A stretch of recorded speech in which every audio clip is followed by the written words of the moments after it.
Hey everybody, it's James here from Gibbs Guns, and I got something to talk about today. I bought a new gun. Well, new to me. So, I'll give you a brief story about this. The other day I had a friend up, fraternity brother who I hadn't seen in probably about a year or so.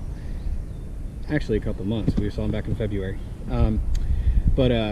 He came up to visit me. He was in town, and I took him to my gun store, Michiana Firearms, who I'm actually wearing their t-shirt. This is not a paid sponsorship, but thought I'd get their name out there because it's such an awesome gun store. And we were walking around, we were kind of looking at, and I told him, you know, avoid this case because this is the one that's going to cause you to get a divorce, because they have some really great, like Wilson combat guns, things like that, that are, you know, $2,000 and $3,000, you know, type guns, not necessarily Wilson combat, but just different things. And I said, you know, your wife will leave you for this one. And I just happened to stop and look, and I saw this gun on the shelf for $250 as a used gun. So I didn't even touch the gun. I just said, hey, let me see it. All right, cool, drop the paperwork. I didn't hold it in my hand. I didn't do anything to this gun until I was just like, nope, for $250, you're not gonna argue with me. So it is a Springfield Armory. Oh yeah, not legal in California. XD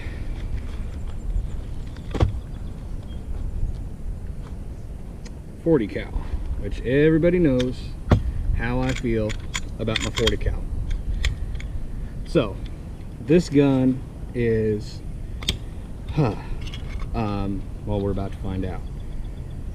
So we're going to shoot it here in a little bit, but we'll talk about some of the features. So this gun has 12+1 capacity. Has a blade trigger with kind of like a Glock trigger, where it's got the blade there, and it also does have the beaver tail safety, so you have to hold to actually fire, otherwise this won't go off, so you have to give her one of those. Also has a striker indicator and a round in the chamber indicator, and I'll show that when I actually load this thing up.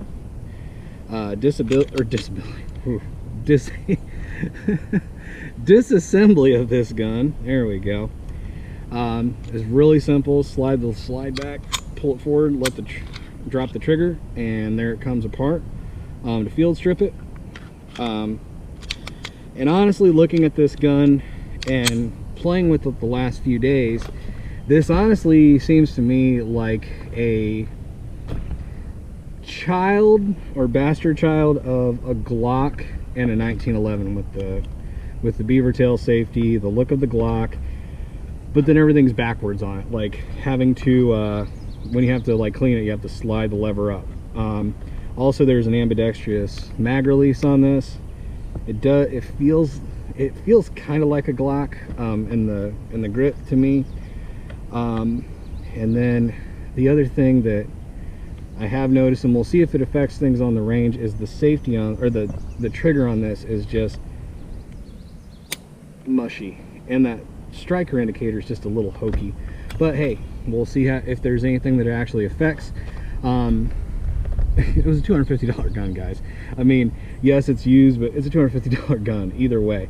Now with this gun, there was some accessories that came with it that I was kind of excited about. Number one, a dual mag holster. Actually, I believe this is an outside the waistband holster. We're going to find out. And then actually a mag loader. So I mean, all in all, for $250, this is not a bad purchase. Also, we'll kind of talk about this in comparison to my M&P.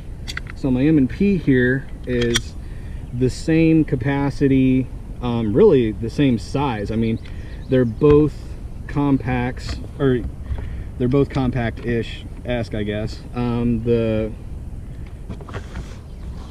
Sometimes you just gotta slap it on the table. So the XD is just a little bit longer.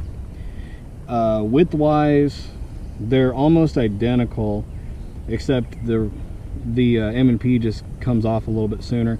They both have just standard sights, no night sights or anything like that. But the one category that I did notice there's a difference is the gun length itself. So this might make it a little bit more difficult to conceal. Honestly, this to me is going to be probably a throw around truck gun type thing. But it's still a quality firearm at a really decent price. And we're going to go ahead and put the belt loop through. Okay. And honestly, in thinking about that, you know, when buying, like if you're buying this brand new even, I don't know what the MSRP was on this when it was new, but think about it. If you bought this brand new and the gun, you know, you bought it brand new, you open it out of the box, it comes with a holster and a mag holster. That's a pretty good deal. Now, if it's not your preference, hey, I understand. But, I mean, at least Springfield was giving you something to carry your gun with. Which, you know, depending on what depending on what kind of holster you're buying, it could save you anywhere from $50 to, you know, maybe upwards of $100 to $200 for your holster. So, anyways, we're gonna go ahead and load our mags. We'll try out the mag loader. I have not tried this yet either. Well, I haven't shot the gun. So, go ahead, put that in its holster, and we're going to be shooting some Defender ammunition today. I believe these are 165 grain jacketed hollow points. And we're going to shoot a box of these.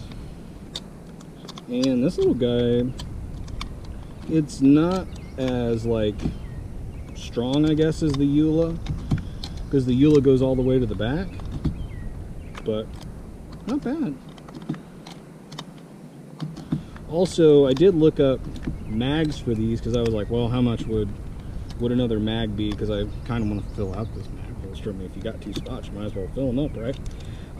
Extra mags for this are, I think I found one cheaper than dirt, and they were like $15 for an extra mag.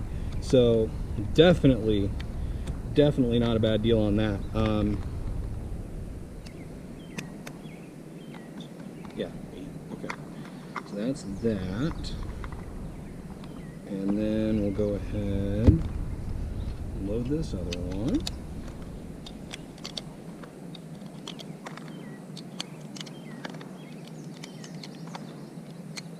Got some defense ammo over here to the left that I'm definitely not going to load up,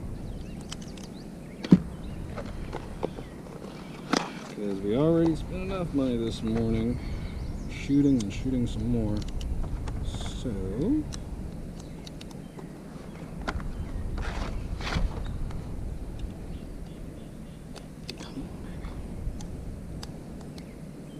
all right. So,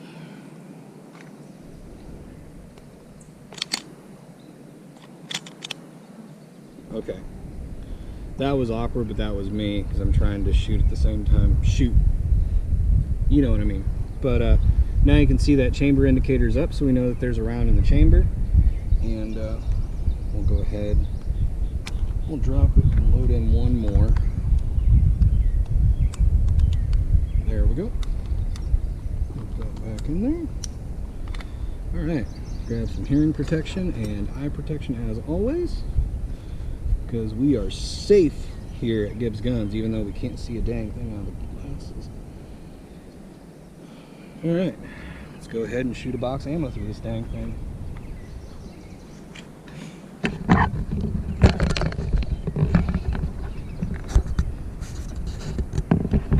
See the target. And I did actually read the manual on this, and it does say to basically make a straight line across and shoot at that 6 o'clock position. So we'll go ahead and we're back here at 7 yards. We'll go ahead and aim for that bottom target. Pretty close.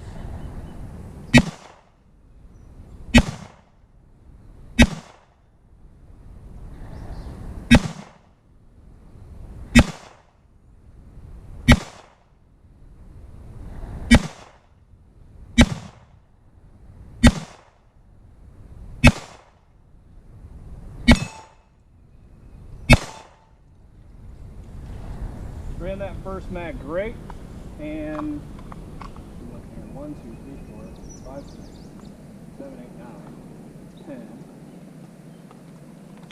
Looks like we put 10 on target.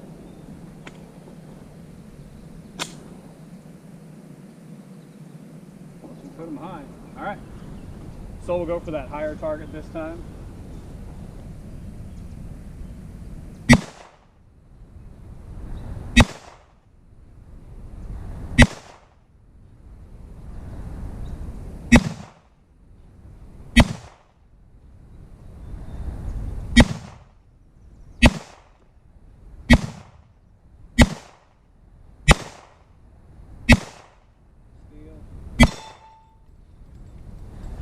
Alright, so it looks like we're shooting a little low on that bottom target. This does not have adjustable sights, but fairly accurate. Let's go ahead, we'll load up another mag, and I'll load up 2 more mags. We'll do a little bit of, I guess you would call it speed shooting, but not really speed shooting with it. First thoughts, the recoil is a little strong on this. A little bit more than even my my M&P, I think. We'll find out here.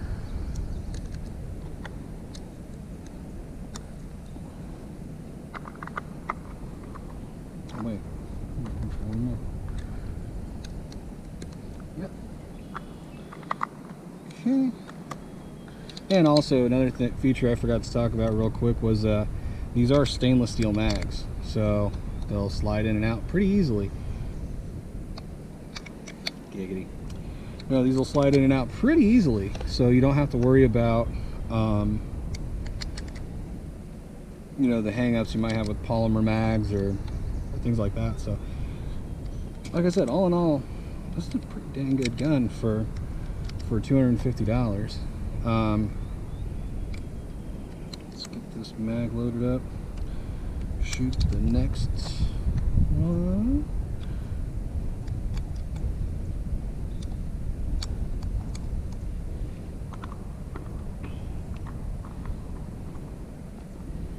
Okay.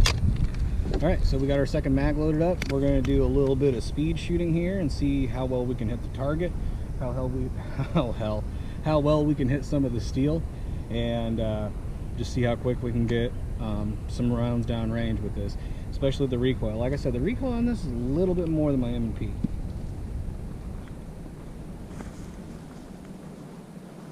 Alright, here we go. Going hot. That's a lot better. Alright. Steel target.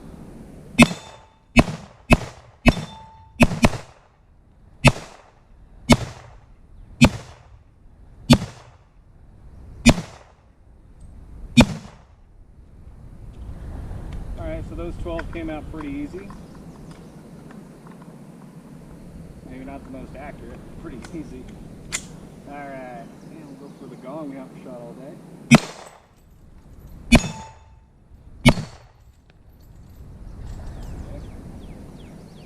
Good. Okay, we're going to draw middle, left, right.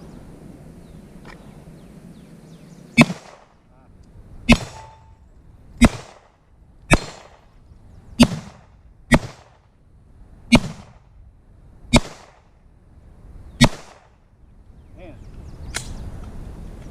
just can't quite get that round out. All right. So, looking at our path of instructions here, the gun, I mean, actually those last rounds were a little bit easier to shoot than the first rounds. The gun just shoots really low. Getting used to that 6 o'clock target versus, you know, every other gun I own is just a little bit difficult. But I mean, for $250, this is a gun your wife won't even fight you over. I know, I tried. When I got home, my wife when I told her, hey, I bought a new gun, and then I got the reaction of, oh, okay. And then when I told her the price, that was the selling point of, oh, okay, that's not too bad. So anyways, all in all, it's not a bad gun. The trigger I do feel might need some work. I may actually look for a different trigger for this, because that action is just a little but all in all though, for a $250 gun to throw in the truck or the tackle box or whatever, it's not a bad gun. I mean, you can't complain about a $250 gun. Anyways, I think I'm gonna wrap this up here. I'm gonna, you know, we'll do kind of a rating here, but for this gun, you know, all in all, the sights on it, I think leave a little bit to be desired. I'm gonna look into some third-party sights for this, or maybe some night sights or something, just to make that a little bit easier, or doing a front laser light combo.